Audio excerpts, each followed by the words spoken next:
Como que você, corretor, vai agir se caso o locatário, o seu inquilino, abandonar o imóvel?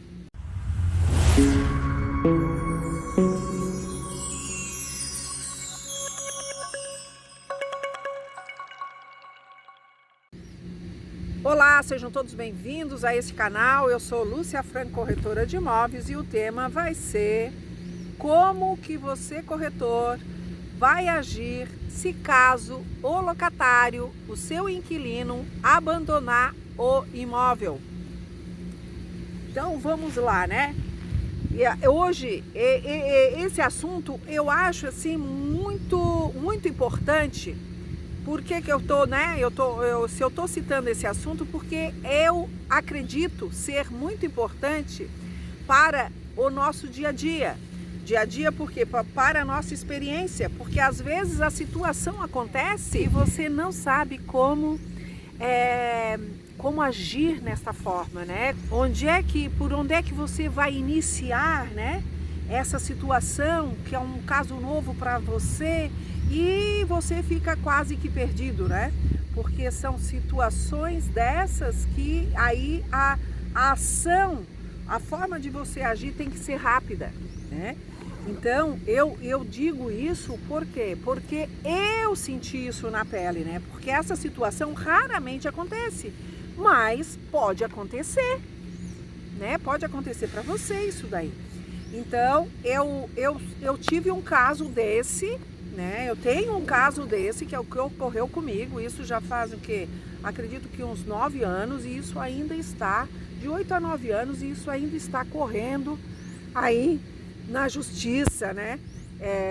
Uma ação, eu fui obrigada a colocar uma ação, né? E então isso daí eu vou começar então pela minha própria história, como é que eu fiz, né? E como é que eu tive que procurar, porque eu também não sabia, né? Eu não sabia como agir, porque nunca tinha acontecido isso comigo. Eu aluguei um imóvel no nome de uma pessoa, era a sobrinha da fiadora, né?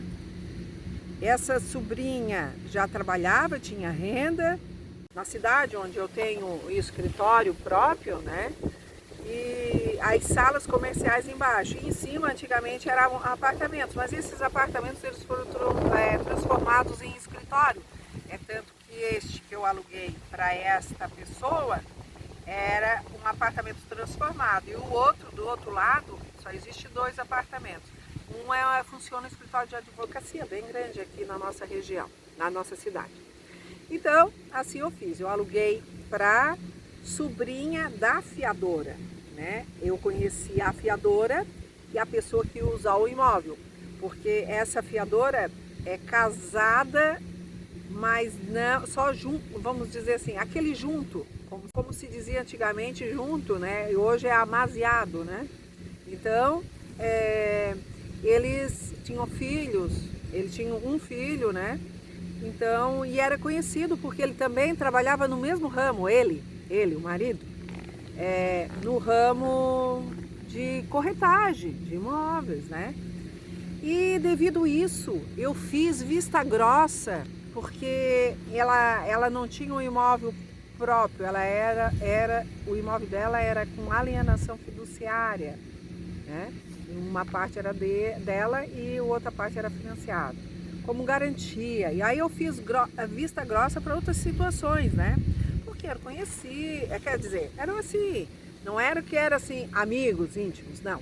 Eram colegas de trabalho, né? Então foi com muita conversa, né? Aí então eu fiz vista grossa e assim passou esse contrato. Que hoje isso não acontece mais dentro da minha empresa. Então, e lá houve alguns buchichos entre os corretores aqui da nossa cidade, porque ele fazia parte também, ele já tinha sido até subgerente de algum banco aí, né? Então o cara, meu Deus, eu nunca imaginaria que uma pessoa fosse ter uma capacidade de fazer o que ele fez, né? Então, aí ele Aí saiu o bochicho, ó, fulano ficou devendo para isso, ficou devendo para aquele, ó, foi embora de Tubarão. Só que eu não fiquei, porque 10 dias antes, uma semana antes, ele já vinha assim atrasando o aluguel de alguma forma, né? De alguma forma, mas ele negociava, ele ia lá, acertava, né? Então você vai acreditando na pessoa, né? Aí eu tenho a mensagem gravada pelo celular até hoje, né? Que ele passou uma mensagem dizendo, escrita a mensagem, não existia ainda o WhatsApp, lógico, dizendo que tal dia ele ia lá acertar, né? O restante do aluguel que estava em aberto ainda. E ele dava satisfação para mim, sabe? Então, só que daí começou esse bochicho, né? Na cidade não é tão grande, com 102 mil habitantes, né? Bochicho entre os profissionais, corretores de imóveis. Então, e eu ia lá, eu ia até lá naquelas... Aí eu comecei a ir todos os dias, porque eu chamava ele não respondia, eu chamava ela, ela não respondia. Então, eu ia lá, né, uma distância mais ou menos de 1.000 metros de distância onde era o meu escritório, ia lá a pé, ia lá, subia a escada, via muita correspondência embaixo, né? Eu deixei passar alguns dias sobre isso, né? Eu deixei passar até muitos dias. Então eu fui atrás de como agir nisso, né? Eu vou citar aí, então, item por item, como deve ser feito para você não atrasar o quanto eu atrasei, né? Eu esperei algum tempo, porque eu confiava neles e acabou passando alguns dias, tá? Então, mas vamos lá. Um item muito importante, em primeiro lugar, né? Lógico, você deve ir até o imóvel, né? Fazer tipo uma vistoria. Neste caso, no meu caso, eu não podia arrombar a porta de vez, né? Porque a minha esperança ainda era que ele se manifestasse, vá que aconteceu alguma coisa, porque uns dias antes ele tinha dito que a esposa tinha ido para o hospital, que estava com problema de aborto, né? Um aborto natural, então, e que ela tinha sido hospitalizada, então, né? Então, se você acredita na pessoa, você vai acreditando nessas histórias, né? Então, eu fiquei esperando demais. Então, aí depois eu fui buscar as orientações e essa é a primeira orientação, de verificar como é que se está lá, é tipo uma vistoria, né? Você não vai entrar no imóvel, você vai reparar, né? Você vai entrar, como eu disse aqui, eu subi as escadarias, ia lá, olhava, não via gente nenhuma dentro do imóvel, né? As janelas sempre fechadas, todas as janelas, porque esse imóvel ele foi um apartamento de 3 dormitórios sendo transformado em sala, então bastante janelas de frente para a rua, né? Então eu via que não tinha movimento nenhum e falava com o vizinho do lado. Houve alguém entrou aqui, vocês viram algum movimento? Não. O único movimento, dona Lúcia, que a gente vê aqui é o correio entregando correspondência e o moço do jornal entregando o jornal por debaixo da porta. Só que já tinha assim uma pilha, né? Uma pilha, porque diariamente chega correspondência. Aí você então vai lá, verifica, isso eu já verificava, né? Se o imóvel, se tinha movimento, se tinha janelas abertas, ou então se o imóvel foi arrombado de alguma forma, né? Porque vá que o cara lá deu um cano em alguém foi lá, arrombou alguma coisa, né? Quebrou o vidro, já que a porta era de vidro. E como é só 2 pavimentos o prédio, então também alguém podia tentar arrombar a janela, essas coisas assim. Então, esse é o primeiro passo que você deve fazer. Verificar isso, né? Se não teve uma vistoria externa, vamos dizer assim, se não houve arrombamento, este é o primeiro passo. Segundo passo, você deve ir até uma delegacia, fazer um boletim de ocorrência, fazer um BO, né? que é um boletim de ocorrência. Inclusive os professores na área jurídica, dentro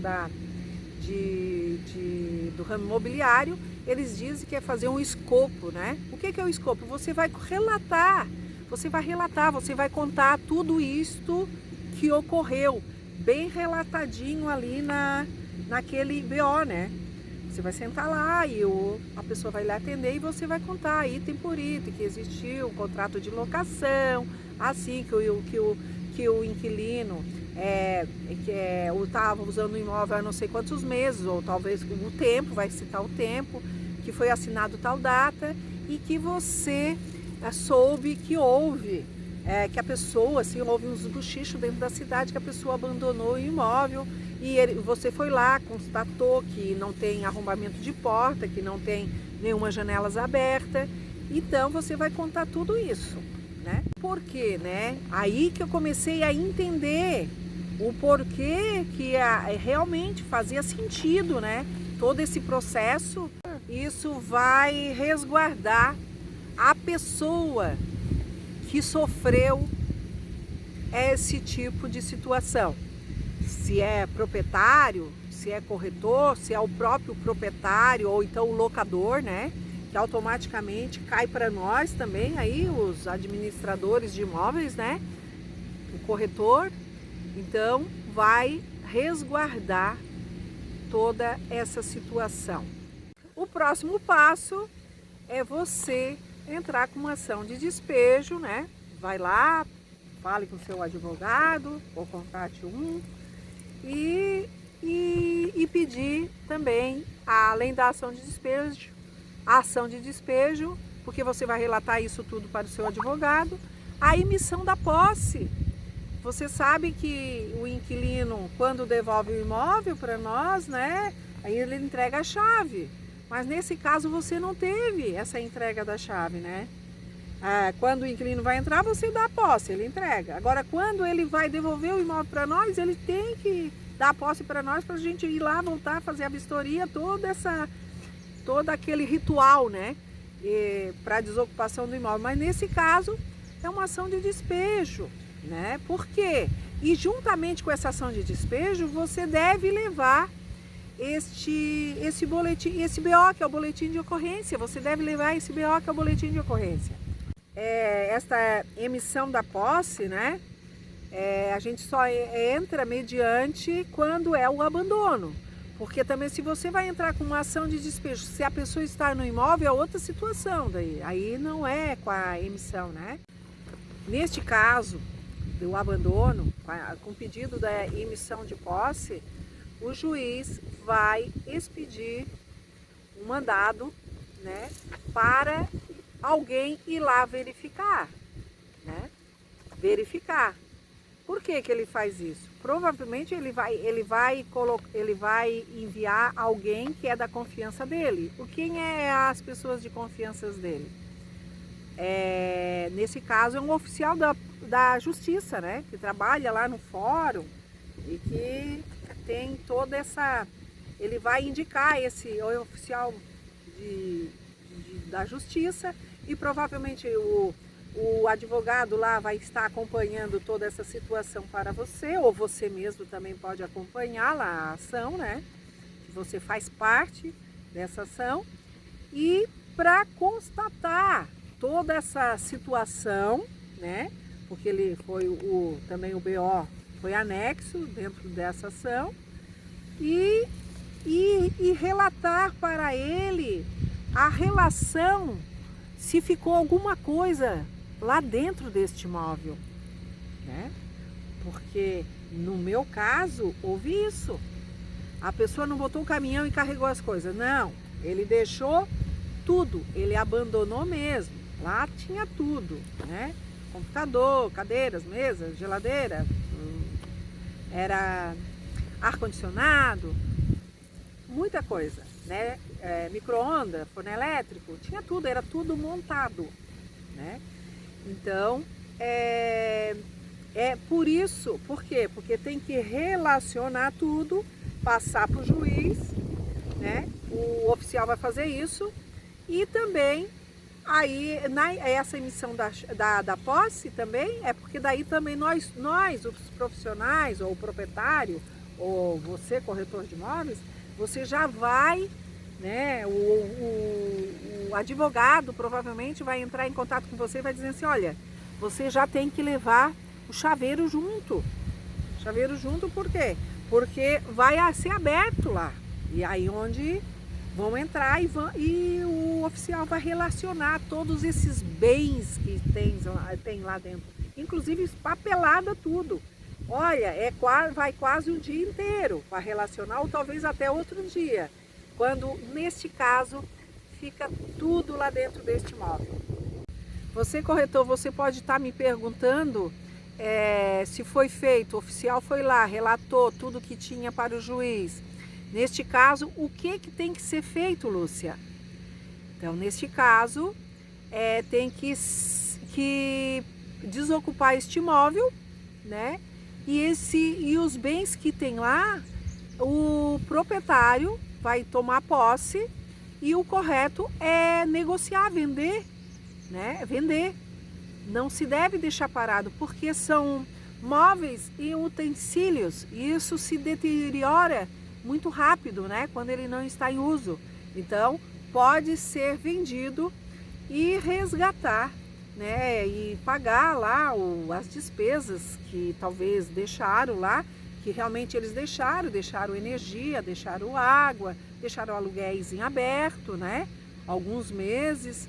Então, tudo isso foi correndo multa, juros, né?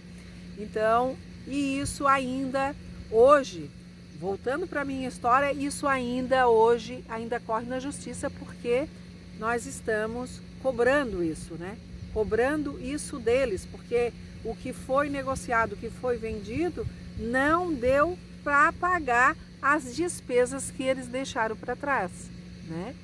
Então, eu fui atrás da locadora, da locatária, fui atrás da locatária, que é a inquilina, que era a sobrinha dela, mas como eu havia feito vista grossa para eles, né? Então, isso eu tive que bancar isso do meu bolso, muita situação, porque como eu fiz vista grossa, né? O proprietário me cobrou isso, porque o nosso papel de corretor de imóveis ou de administrador, nós devemos, o nosso dever e obrigação é colocar pessoas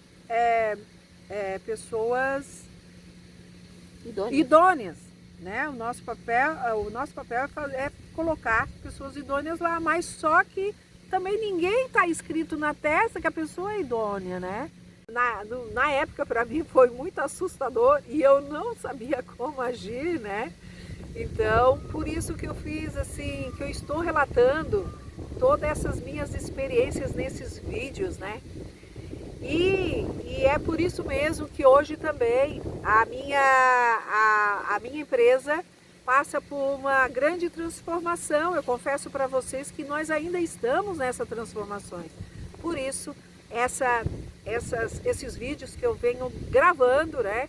E para divulgar, né? Porque realmente tem muitos corretores no dia a dia que eles são corajosos, como eu fui, né? Eu não sabia de nada, eu era leiga em tudo.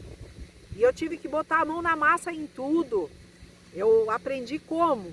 Botando a mão na massa. Quando a gente vai fazer um bolo ali, a gente não tem que botar a massinha item por item. É isso aí, gente. Eu botei a mão na massa. Eu fui para cartório, o cartório me explicava. Eu fui para o registro de imóvel, o registro de imóvel me explicava. Porque é cidade pequena, todo mundo se conhece. E fui aprendendo, né? E eu também sempre fui muito estudiosa. Estou sempre pesquisando, né? Então, eu praticamente, esses anos todos, esses 20 e poucos anos, especialmente mais de 18 anos com carteira de locação, eu mesma administrando, porque até então eu era gerente de outras imobiliárias, né?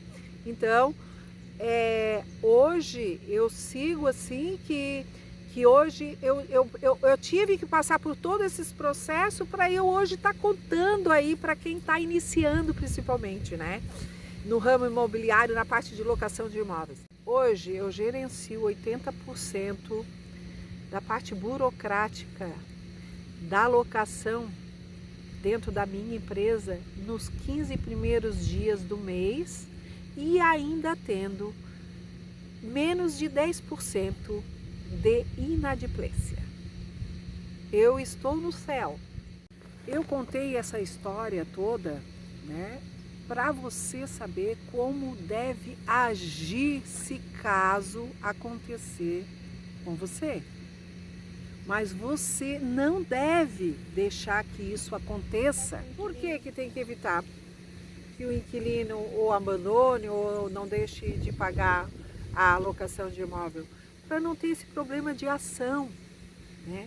Porque você vai se envolver, você vai perder tempo, você vai ter gasto financeiro, né?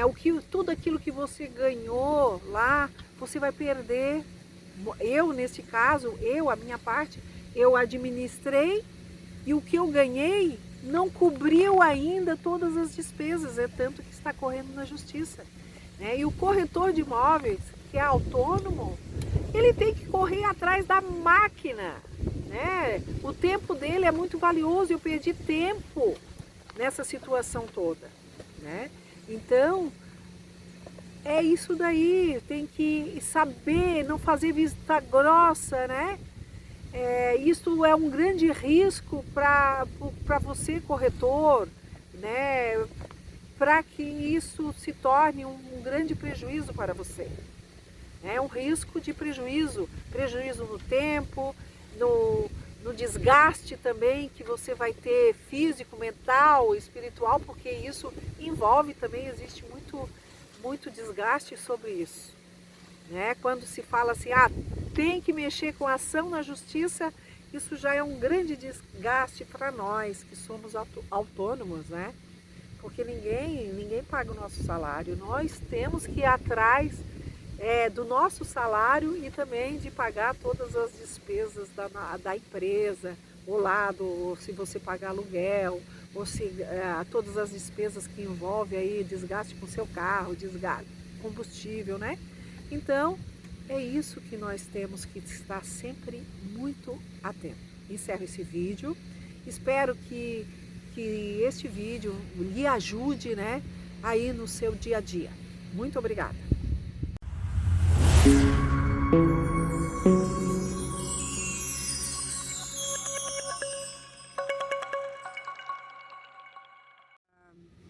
Ela divulgou, quer dizer, eles, como é que se faz? Eles se estenderam para 112, porque era uma questão que estava ocorrendo muito e isso não existia nem no Código Civil e nem na própria lei assim explícito. Como é que deveria agir quando o fiador, porque ele tem o direito de chegar no final do contrato de locação e ele pedir a exoneração dele, ele não querer mais ser fiador, entendeu? Não ser mais fiador. E daí como é que se deve fazer, né? Quando tu sabe que a imobiliária ou o corretor de imóvel recebeu uma carta, né, do fiador dizendo que ele, a partir daquela final do contrato, ele não é mais fiador daquela pessoa. Aí, como é que funciona isso? Aí, a imobiliária, o corretor tem que entrar em contato com o locatário, para o locatário se manifestar, apresentar outro fiador, porque senão a gente não pode ficar o contrato não pode ficar sem garantia. Aí se negocia essa garantia, ou ele faz caução, ou ele apresenta outro fiador.